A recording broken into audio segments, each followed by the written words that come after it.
2026 সালের নির্বাচনে রাজ্যটির 294টি আসনের নির্বাচনী ময়দানে দেখা যাবে 4 সাংবাদিককে। এর মধ্যে শাসক দল তৃণমূল কংগ্রেসের টিকিটে 2 জন লড়াই করছেন, অন্য 2 সাংবাদিক প্রতিদ্বন্দ্বিতা করছেন বিজেপির টিকিটে।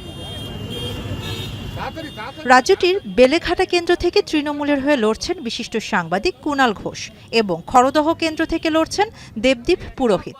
ইতিমধ্যে নির্বাচনী মাঠ কাঁপিয়ে বেড়াচ্ছেন এই 2 সাবেক সিনিয়র সাংবাদিক। তৃণমূলের দেখানো পথে হেঁটে বিজেপিও এবার সাবেক 2 সাংবাদিককে প্রার্থিতা দিয়েছে। এর মধ্যে একজন সিউড়ি কেন্দ্রের প্রার্থী জগন্নাথ চট্টোপাধ্যায়, অন্যজন তারকেশ্বর কেন্দ্র থেকে সন্তু পান। ধর্মের হয়ে লড়ছেন হচ্ছে মমতা ব্যানার্জি এবং সেই যুদ্ধে আমি একজন সৈনিক। ভাগ্যচক্রে আমার নাম দেবদীপ পুরোহিত। তো পুরোহিত সেই পৌরোহিত্য এই এরিয়ায় অ্যাটলিস্ট আমি করছি, তাই উনি প্রথম দিন আমার হয়ে ক্যাম্পেইন করেছেন, তার জন্য ওনাকে অসংখ্য ধন্যবাদ।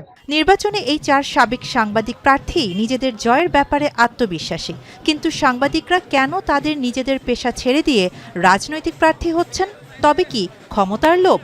এই প্রশ্নের উত্তরে দেবদীপ পুরোহিত জানান, শুধুমাত্র সাংবাদিকরাই নন, সমাজের নানা স্তরের মানুষই রাজনীতিতে আসেন। এতে রাজনীতি আরো সমৃদ্ধ হয়। মানুষের কাছে পৌঁছানোর এটুকুই সাফল্য বলবো যে মানুষ আমার কাছে রেল পরিষেবা দাবি করছে। আমার কি অকাত আছে, আমার কি ক্ষমতা আছে সেটা দেওয়ার, কিন্তু মানুষের জন্য লেগে থাকি, মানুষের দাবিগুলিকে উপরে গিয়ে পৌঁছে, সেটাই আমার একমাত্র কাজ এবং সেটাই সুবিধার জন্য আমি করে যাব। তবে রাজনীতিতে সাংবাদিকদের প্রবেশ নতুন নয়। সাগরিকা ঘোষ, এম.জে. আকবর, মনীষ সিসোদিয়া এবং অটল বিহারী বাজপেয়ীর মতো ব্যক্তিত্বও সাংবাদিকতা থেকে রাজনীতিতে এসেছেন, সংসদ সদস্য হয়েছেন মন্ত্রীও।